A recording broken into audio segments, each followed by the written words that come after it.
this is the real essence, one of the real essences of the teachings, which is how we perceive is always in play. And so if we want to perceive being part of the community, thanks for the kisses, Haya, then we have to kind of work with what we have. Like, what do we pay attention to? Do we pay attention to our thought that I hate Zoom and I want to be in person or whatever? Or do we pay attention to the smiling faces and our imagination that, oh yeah, I'm part of a community of people who care about these teachings, who care about becoming wiser and kinder human beings. And it feels really good. Maybe we can pay attention to that. So we'll get started in just a couple minutes.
So again, good morning, everyone. Really nice to be back together.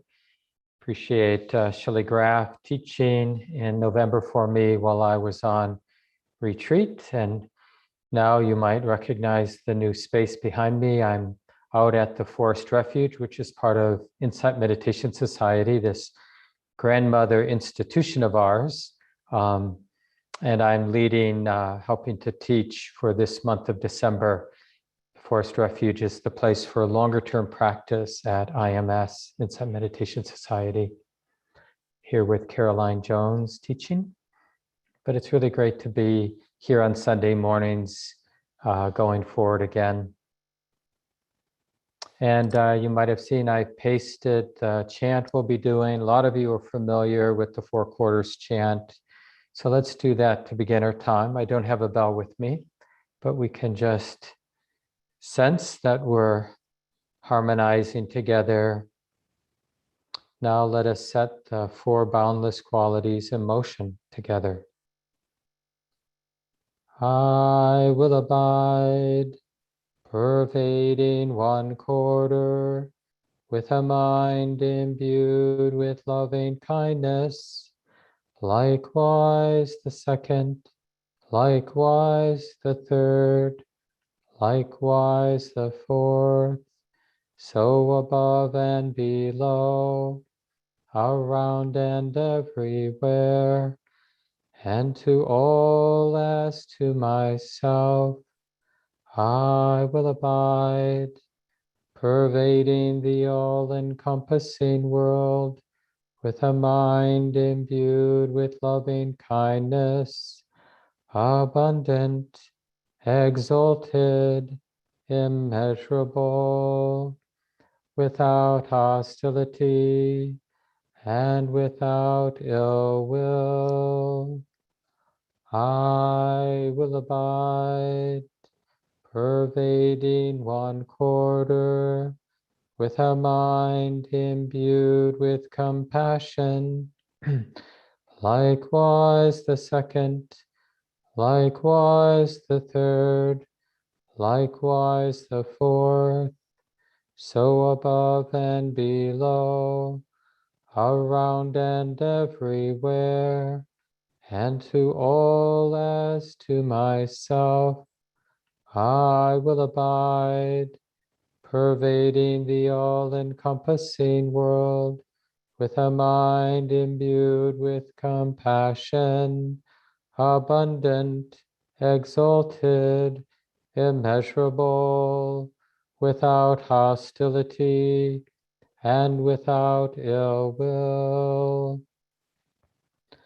I will abide, pervading one quarter, with a mind imbued with gladness, likewise the second, likewise the third, likewise the fourth, so above and below, around and everywhere, and to all as to myself, I will abide, pervading the all-encompassing world, with a mind imbued with gladness, abundant, exalted, immeasurable, without hostility and without ill will. I will abide, pervading one quarter, with a mind imbued with equanimity, likewise the second, likewise the third, likewise the fourth, so above and below, around and everywhere, and to all as to myself, I will abide, pervading the all-encompassing world, with a mind imbued with equanimity, abundant, exalted, immeasurable, without hostility and without ill will.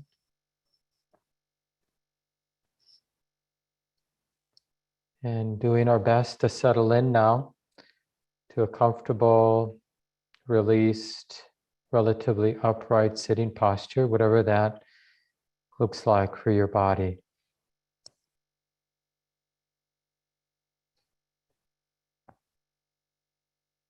Maybe taking a few longer, deeper breaths to help settle in.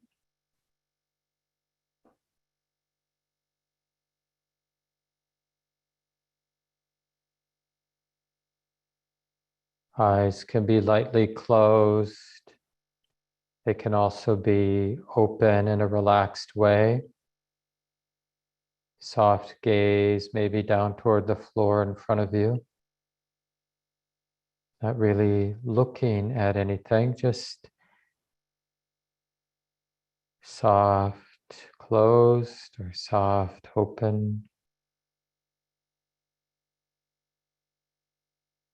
And we rediscover this capacity of the heart to be receptive, unguarded, unafraid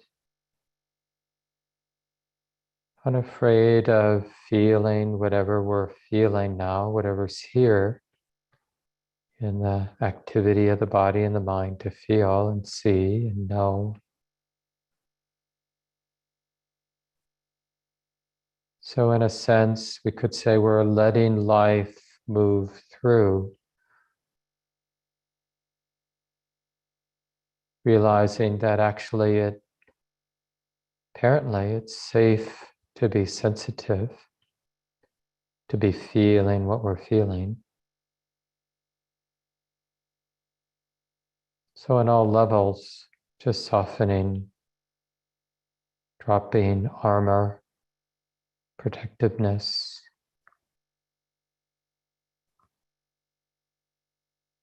And this can reveal a beautiful moment by moment sensitivity, an attunement to the changing conditions of the moment, internal and external, pleasant, neutral, unpleasant.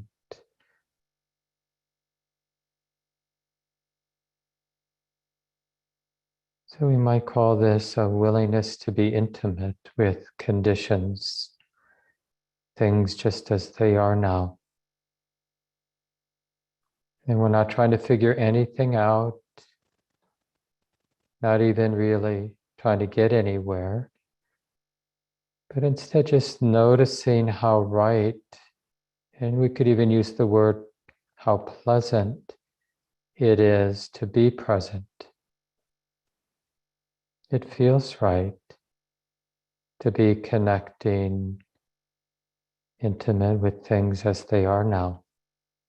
But we need to acknowledge, and this is true even if what we're feeling is unpleasant, difficult to be with, but the not running away, the non-denial, the non-distraction feels right.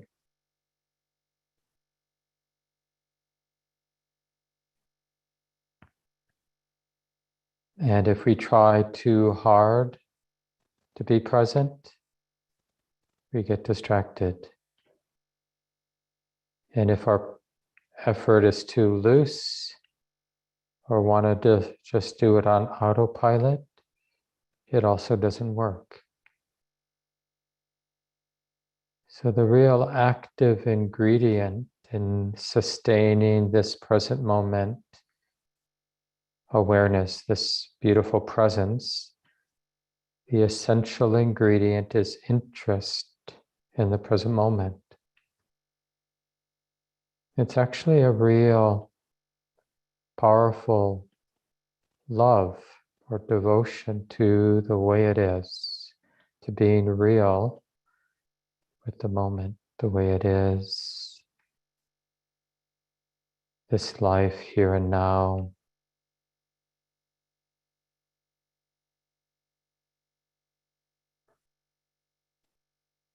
There's real power in this sense of this presence, this present moment awareness being deeply right, deeply skillful and helpful.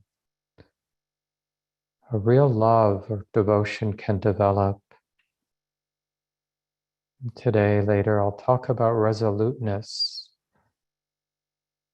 But during the sit this morning, let's cultivate this love, this resolute love to be present with our life. And again, it's not about figuring something out or getting some reward. Being present itself is the reward.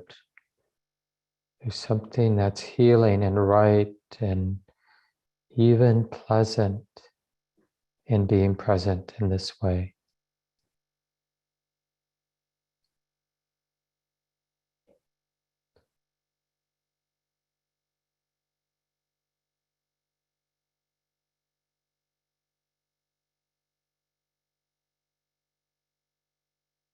And the real task is to sustain this present moment awareness, this intimacy, so it becomes more and more continuous and uncontrived, unforced.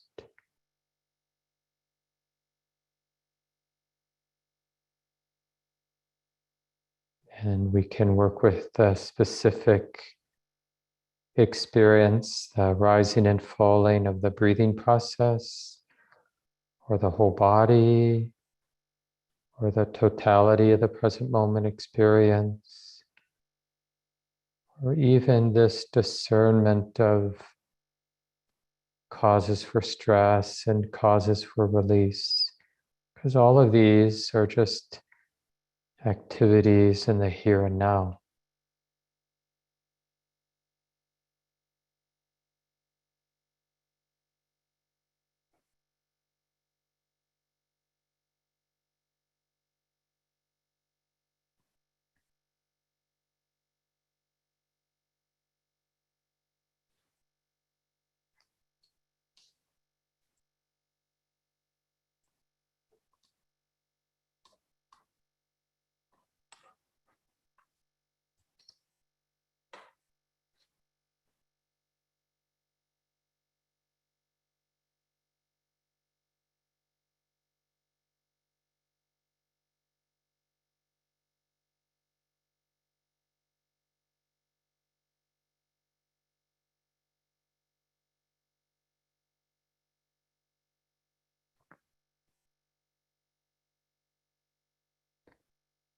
So again, I'm inviting everyone, just as a experiment or an exploration, to drop your usual way of meditating and instead, for this next 25 minutes or so, just rely on the natural love for being present and the pleasure of that being present to sustain, to support a continuity of present moment awareness. See if the awareness of one's love and one's appreciation of the pleasure of being present, maybe that's enough to sustain and support a really good sit where there's some learning. We see what we haven't seen as clearly before, what we call insight. So we'll continue now in silence.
And for the last 3 minutes or so, again, we're sensing the love, the real deep, wide devotion to being present. In a way, we're noticing that it feels right deep down into our bones, being present.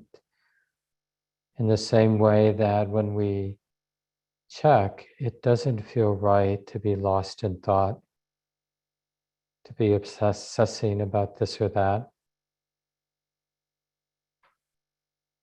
So we're using that deep devotion to the present moment to support this interest, this curiosity about what's here and now already. So we don't need a different moment. We don't even need to direct the attention anywhere. It's more about simply opening. Oh, it's like this.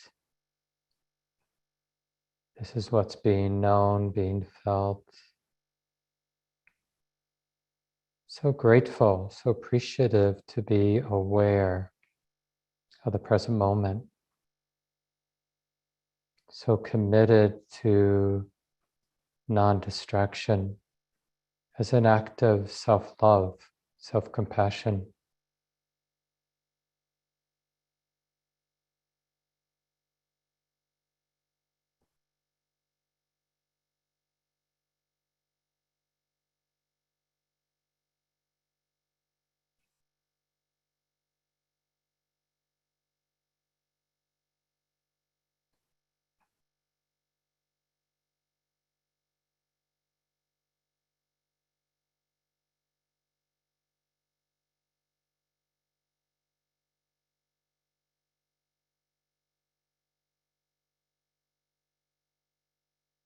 And even though specific experiences will naturally come to the forefront of our attention, the present moment means the totality of what's here and now.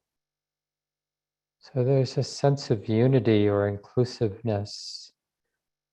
Everything belongs, nothing's left out.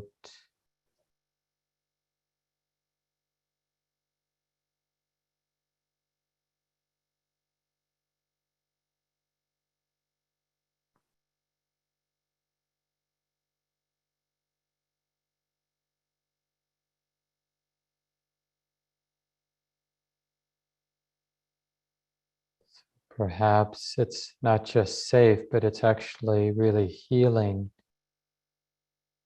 to be open, exposed to our life, to the way that it is right now. The activity of the body and mind, the activity of the present moment, what's coming and going.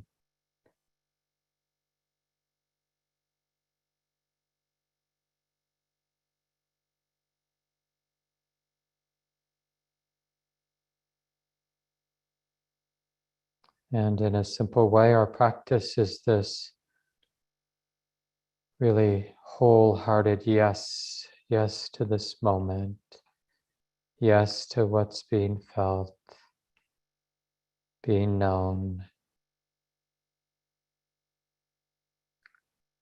a continuous yes to the present moment.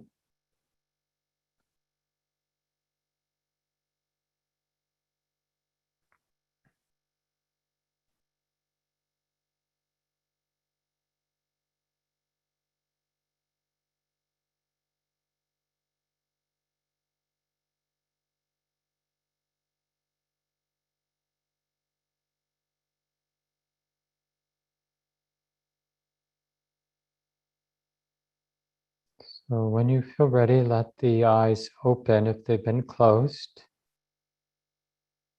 Adjust your body. Nice to sit together, everyone.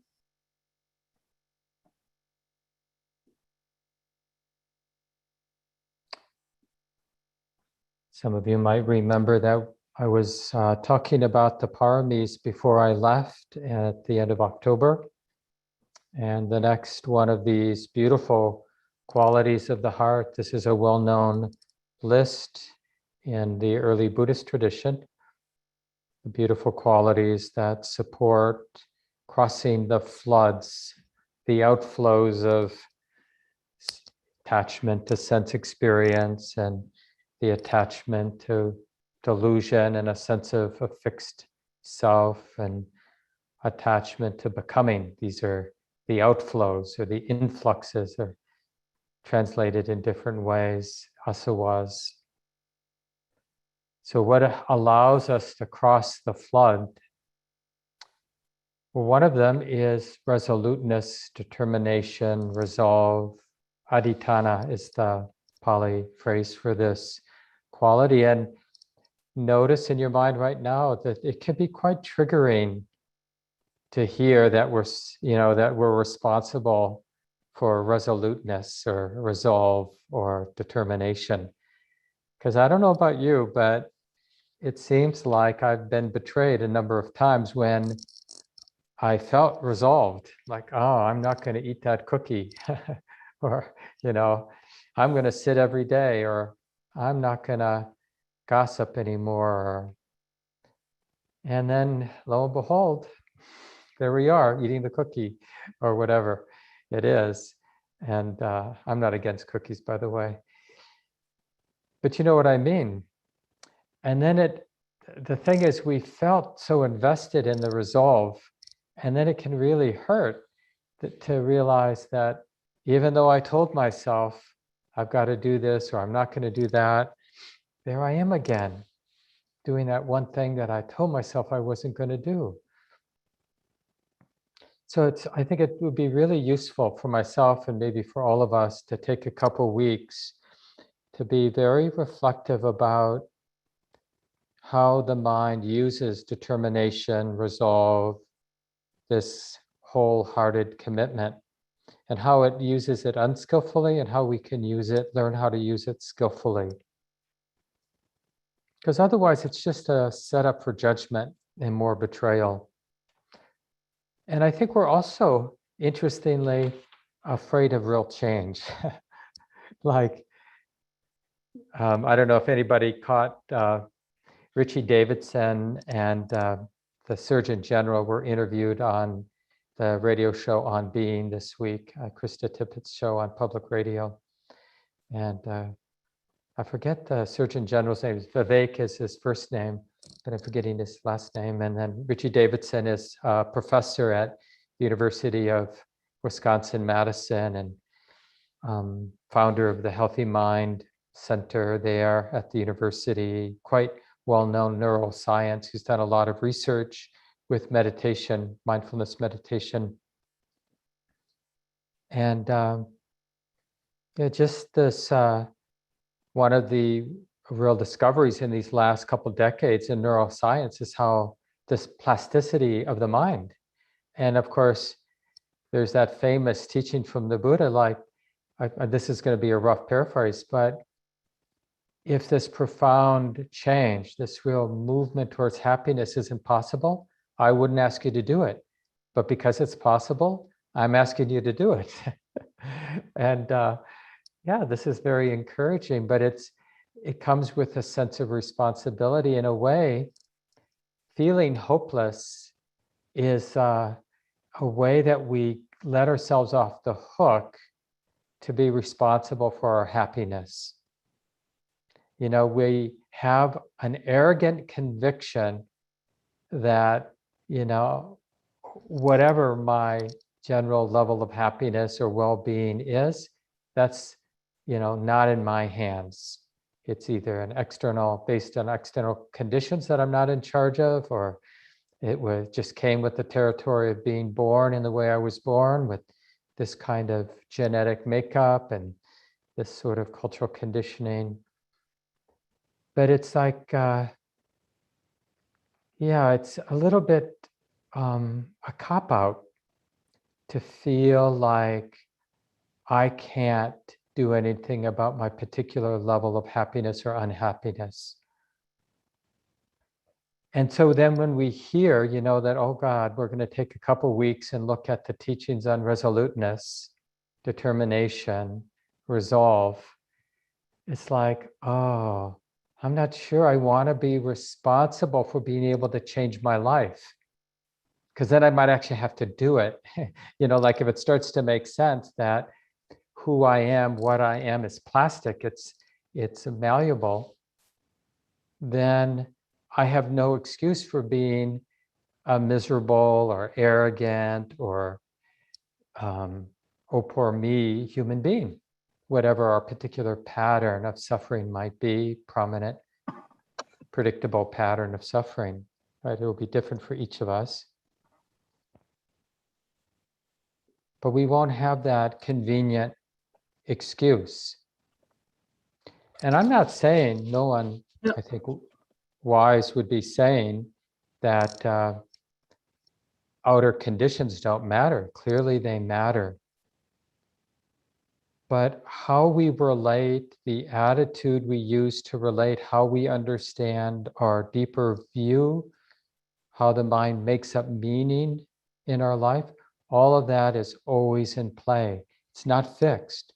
I mean, there are habits for sure. There are tendencies. Those tendencies can be quite well established, but it's never fixed. And one way that helps us understand this, that gets revealed in meditation practice when the mind is more subtle, is whatever our particular mood is, or particular way of relating, or particular attitude, whatever it is, it's getting created moment by moment by moment.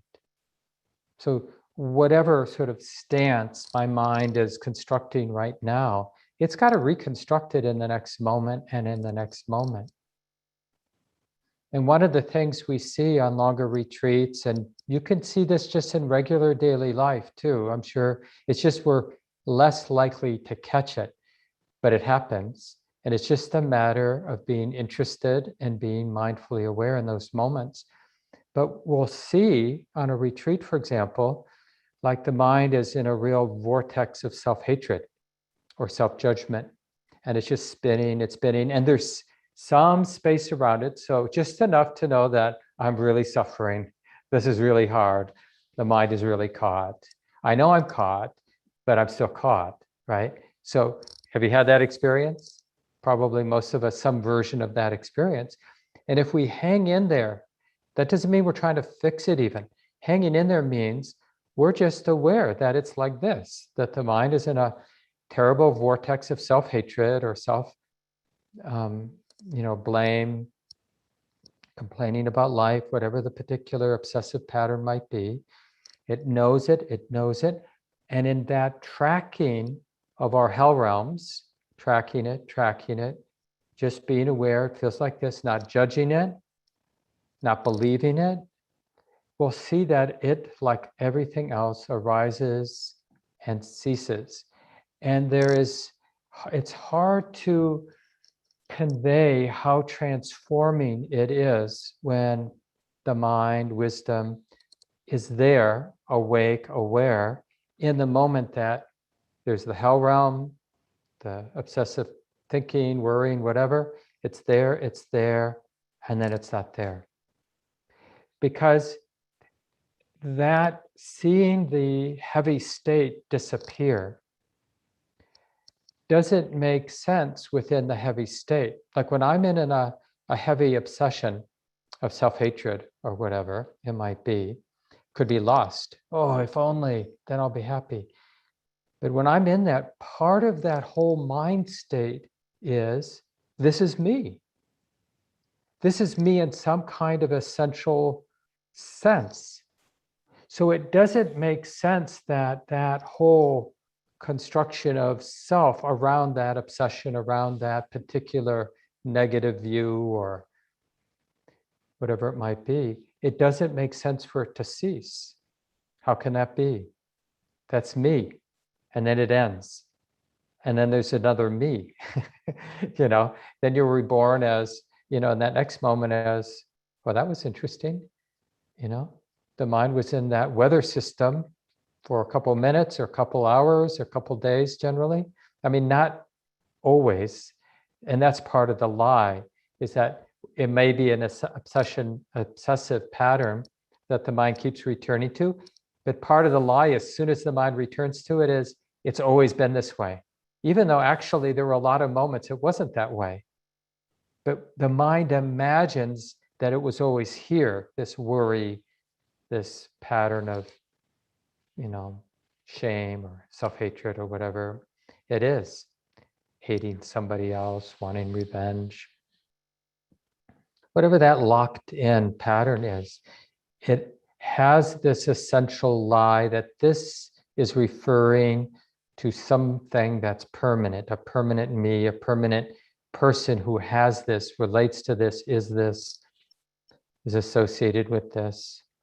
So when we see it cease, it changes. But this really introduces to the mind, to the view that the mind has, this idea of plasticity, that change is possible. And it's really important. But it isn't easy. Like I said, there's going to be some pushback. And part of that pushback is most of us, most of the time, we're really comfortable with the idea that there's nothing I can do. Because it gives us the excuse to give up. I just kind of, just rely on interesting food and good TV programs and other things to kind of get me through the day and through the week and through the month. But I don't have to, God, I'm so glad I don't have to deal with this idea of becoming happy or free or loving. It's like, boy, I certainly don't want that heavy trip, because it's just one more thing for me to fail at. And that's all I need, So we're really looking for an out so we don't have to care about our life and really have this sense that, you know what, just maybe there's something to do with this life that is profoundly relevant and possible for me, and all my limitations and all my imperfections and all my lacking the support. Like, I don't have an awakened teacher at my beck and call who I can, who tells me what to do and what not to do.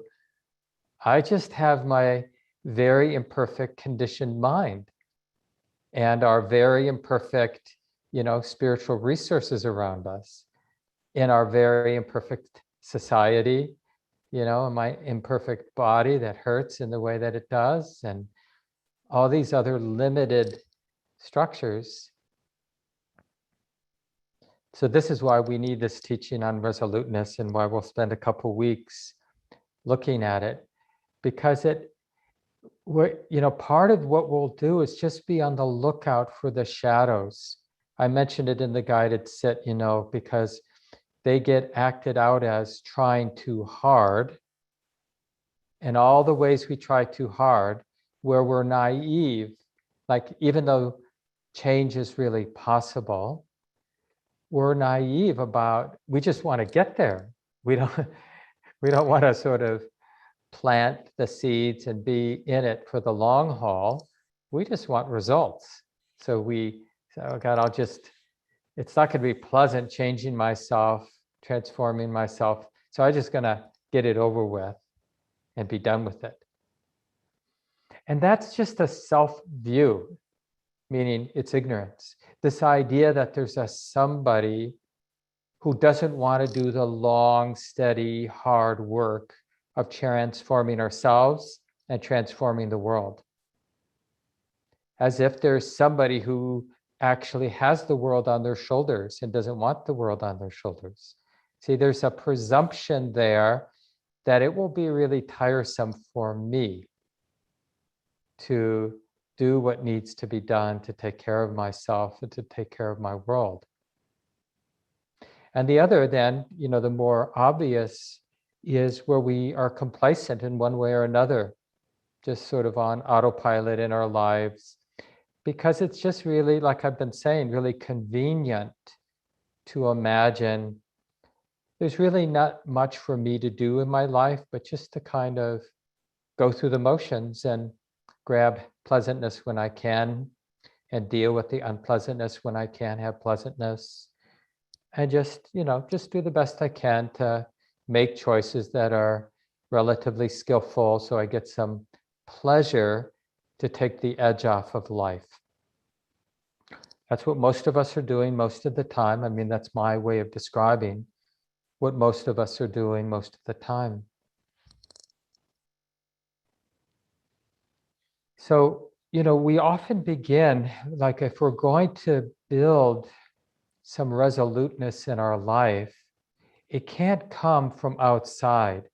That's why we've been betrayed so much. We've basically got inspired by a good Dharma talk, for example, or reading a good book. And we're just like, but it's really based on a lot of naivete, like not really understanding. So the way to understand where determination and wholeheartedness and resoluteness, determination come from, is it comes from this, ultimately, it comes from what life has directly taught our mind. So what has this mind, heart, felt and observed from life, how it works? And in Buddhism, we call this the law of karma. And there's a lot of misunderstanding about the law of karma, but it simply means that whatever this is, there's a lawfulness to it. It's not random. Whatever this is, our life, this mind and body, it's lawful. There's a lawfulness to it. And this lawfulness can be discerned. Cause and effect, basically. Conditionality is a more subtle way. It's a more nuanced way to talk about cause and effect, the lawfulness. There's a conditional nature. And there's, of course, part of the causes and conditions that are lawfully unfolding here are not in my control at all. But some of this lawful unfolding is very much related to how the heart right now is showing up and relating and understanding. And that's what we hone into this. Oh, it really matters how I'm paying attention, like what I pay attention to and how I pay attention, what attitude I have. Because out of that way of relating comes intention, motivation, and action. Thoughts, speech, actions, deeds in the world, all of which set everything else in motion. So if I'm relating, if I'm understanding, if I'm making up meaning that's not in alignment with the way it is, then my actions are going to be distorted. And if I'm relating and acting in accordance with the way it is, then I'll be harmonizing with this great churning of causes and conditions, this conditional unfolding. How do we harmonize with it? How do we move from disharmony to harmonizing with reality? Well, and then then it starts to make a lot of sense. Oh, I have to pay attention, not to get some sort of secret answer, but it's this ongoing moment to moment harmonizing with the moment, so that our understanding is harmonizing with what intimacy is revealing, our attitude, and then the motivations, the intentions, and actions that flow out of one's understanding. All is harmonizing with nature, with the totality of whatever this is. Nature, in Buddhism, you might know, we call it Dharma, or Dhamma is the Pali. The way it is, things the way they are. And luckily, we don't have to map out every nook and cranny of Dhamma the way it is. We just have to be responsible for what's here and now. And this is interesting, like about awareness, because it's so central. Awareness is so central to this. We almost always, this is a mistake where we think, okay, I'm going to be aware So let me direct my attention to reality. So let's just check, everyone, with your own experience right now. This is a little reflection. If some internal or external authority figure said, be aware, you know, it's like the present moment is who we are right now. It isn't some object out there that we put our attention on, like the breath or the body even, although those can be part of a technique, but it's easy, always easy to, for the technique to be distorted by wrong view. So what is right view? Like when we say be present, is to realize that this moment, the present moment, is who we are right now. This is the present moment. So we don't actually have to direct the attention anywhere. We just have to remember this life, this experience. This is the present moment. This experience of mind, sometimes we say in early Buddhism, this is a moment of mind, or if you prefer, this is a moment of heart.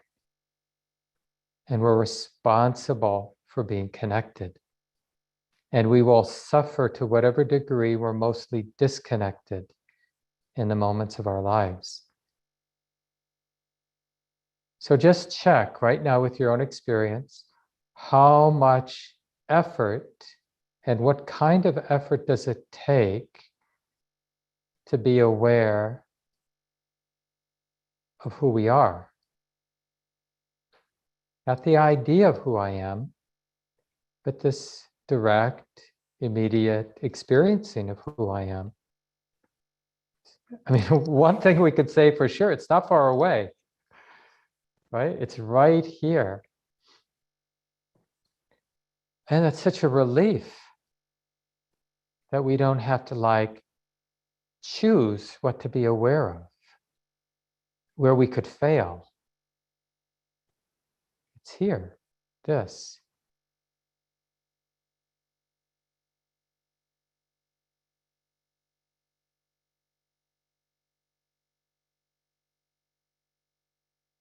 The reason why this is so important, it just goes to the real root of the possibility of profound transformation in our life and in our world. Like it can only happen here and now, but the truth is we're not generally aware of here and now. We're lost in thought. And even when we feel like we're addressing the pain and suffering in our lives or the pain and suffering in the world, we're not connected with the pain and suffering of what's here and now. We're in a construction, in a virtual world, so to speak. And change can't happen. Real change won't happen there. It can only happen when we're connected. I don't know if you've looked at, in the handout, there's a chart of these 10 paramis we've been studying. And Steve Armstrong has come up with a phrase from the tradition where he talks about all of these 10 paramis, these beautiful qualities of the heart, like generosity and moral sensitivity and wisdom and wise effort and kindness and equanimity and patience and renunciation, truthfulness, that might be all of them. And then, of course, resoluteness that we're studying, that they can all be understood as letting go. So in terms of resoluteness as letting go, he says, we're letting go of the willful doubt, wavering, and indecision. So real resolve arises from being connected.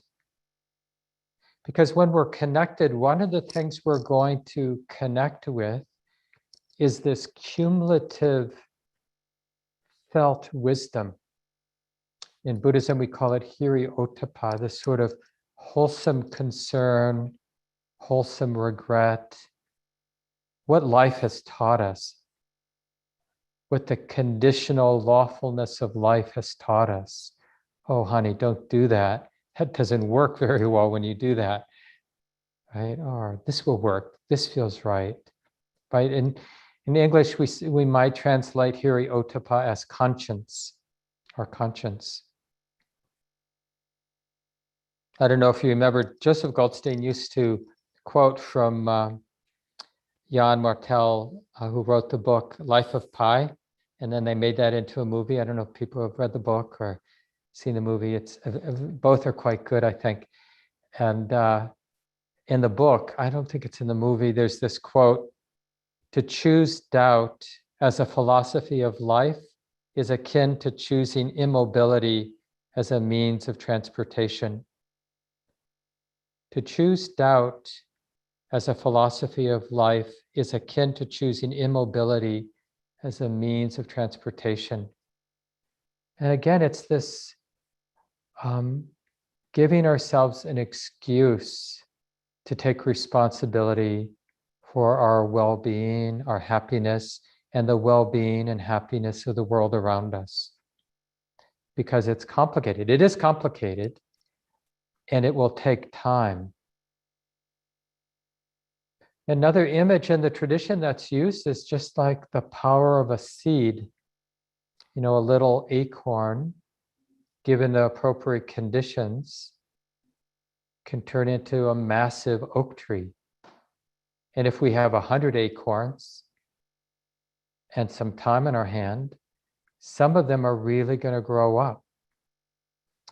And this is the thing, you know, when we're really hurting, when we're really being spun around by our feelings of betrayal and our habits of hatred and lust and idealism, distraction, and then we notice how disconnected and unpleasant all that is, then we want a quick fix, right? So even if we do bump into a good system like the teachings from the Buddha, we'll rush it in a way that even though we have some real faith initially and enthusiasm and we're willing to work hard, but because we're expecting results quick, you know, and then we feel betrayed and then we just dump the whole system. Oh, I knew it was a setup. And then we start mistrusting whenever we feel enthusiastic. And this is true in terms of love and relationship and jobs and spiritual undertakings. It's like, oh, I've been burnt too many times. And there's just too many good TV programs. So I'll go with what's more direct, more immediate. I'll entertain myself with interesting food and interesting conversations, interesting books, interesting media, and I'll fill my life up with that, because that I can do. I can distinguish between what will be entertaining and what is not entertaining, and I'll take my chances that I can hop from one thing that's relatively entertaining, and as it gets boring, hop to the next thing, hop to the next thing. And we do that with spiritual practices too. This teacher really is getting me excited. I'll stick with them for a while. Oh, I'm kind of getting to know their shtick. I think I'll move on and try somebody else. And we do that with practices and centers and lineages and partners and pets. And one of the things that breaks my heart, I have, some of you who know me well know, even though we've always had a cat, Wynn and I, in our 30 some years of living together, most of those years at least, I have a real problem with the whole pet industry in the world, in our country. And one of the things that, for whatever reason, really touches my heart deeply is when you see somebody with a pet and they've lost interest in it. They're just too busy, or the pet's gotten old, or just like a married couple, they don't get along anymore with their pet. And then the pet, you know, is sort of stuck in this relationship, in this home, whatever, not really being cared for. And there are a lot, I mean, this is my imagination, there are probably a lot of these kinds of situations going on. And this is part of this restless hopping around, not really digging in. Maybe this pet is good enough. Maybe this job is good enough. Maybe this relationship is good. Maybe the conditions in my life are good enough, not perfect, to realize the happiness, the peace, the love that is available. That actually, in the end, isn't really based on these conditions. It's based on how we understand, how we relate, how we're showing up, not on who our partner is, not on what pet we have, not where we live, or how we're being treated even. As important as those things are in a relative sense, ultimately, spiritually, wisdom, love can transcend any condition. That's why in Buddhism, we talk about the fruit of our practice as being unconditioned. It's not dependent on the particular conditions. So this first talk, I'm really trying to break any fixed views we might have about taking care of ourselves and the world in the deepest possible ways. One image that keeps coming to my mind, some of you have heard me use this image before, that if we have one of those super tankers, some of us who live in Minnesota see these huge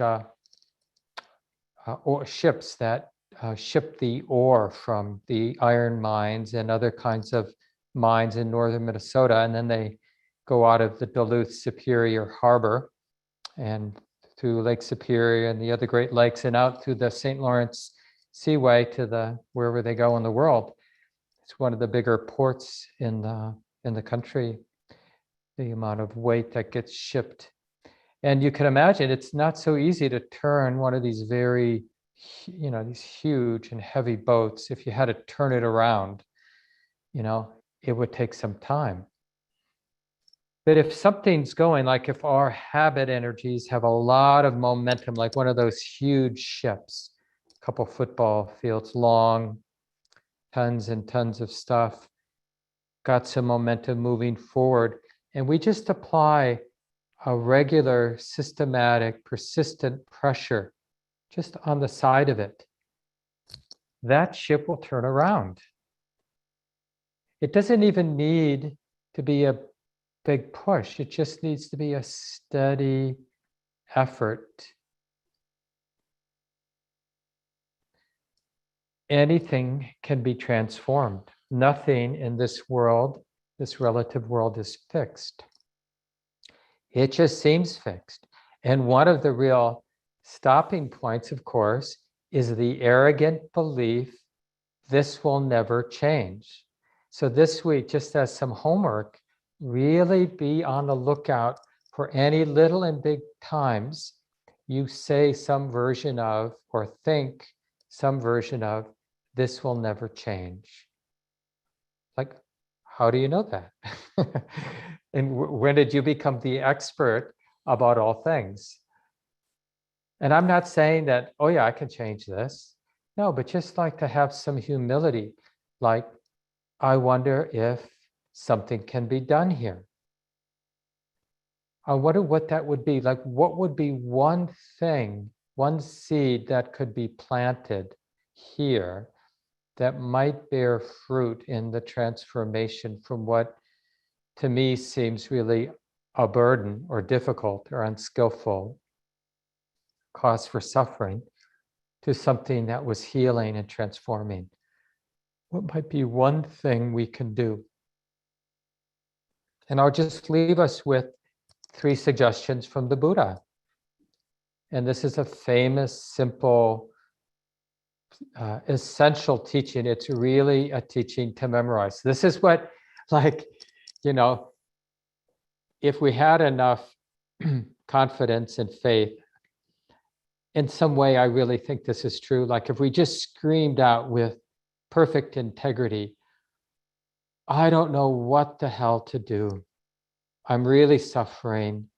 I really need help.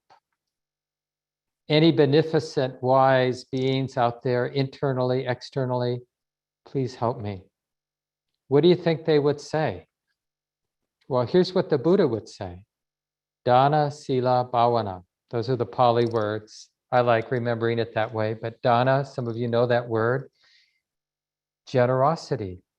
Sila is this moral sensitivity, caring about harming. And bhavana is to cultivate a wise and good heart. A sensitive heart, a stable and sensitive heart. In Buddhism, in early Buddhism, this is the basis, the foundation of all that is good. Not just in a deeper spiritual sense, but in a very real, practical sense. If you want more good in your life, dana, sila, bhavana. And as we build confidence, then this is, your own version of these three things is what we can resolve on. I don't know much, but I'm pretty sure that stinginess is not the way. So I'm curious about generosity, contentedness. I don't know much, but justifying causing harm to myself and others doesn't seem to be the way. So being sensitive, morally sensitive about how I might be complicit in causing harm to myself and others, maybe that's the way. I don't know much, but having a dull, insensitive, deluded, arrogantly certain mind doesn't seem helpful. So I'm going to cultivate humility and sensitivity and clarity and stability of heart and mind, and see if this is in the direction of transformation. So you might, in your small groups, for those who can stay, you can talk about any of these aspects, even share times in your life where you had some kind of resoluteness, some resolve, and how that worked for you, when it really led, supported some transformation, when it didn't. Let me just give a couple announcements. Some important things are coming up at the center. On Sunday, the 19th of December, 1 to 2:30, we're going to celebrate Shelley Graff's being hired as a guiding teacher at Common Ground. This is big time news for our community, and I'm really happy. I think a lot of us are really happy about this really powerful change that we're in the middle of. And so Shelley and I will be working as the two guiding teachers at the center, and we're going to celebrate this big change. So please join us for that. It will be on Zoom, 1 to 2:30 Central Time. I know Kamala Masters and Steve Armstrong will be there. Rebecca Bradshaw will be showing up. A couple of Shelley's colleagues that recently graduated from the 4-year teacher training that IMS sponsored will be there. We'll have our year-end retreat as always, but this year led by Shelley Graff and Yang O. Dave has sent out the registration for that. There's our New Year's Eve celebration on New Year's Eve. Please join in for that. I think Ellis is going to be performing, and Gabe Keller-Flores as well. And just a lot of fun and reflections together. Wynn and I will be there. Shelley will be there. A few other of our Dharma teachers, I believe, will be there.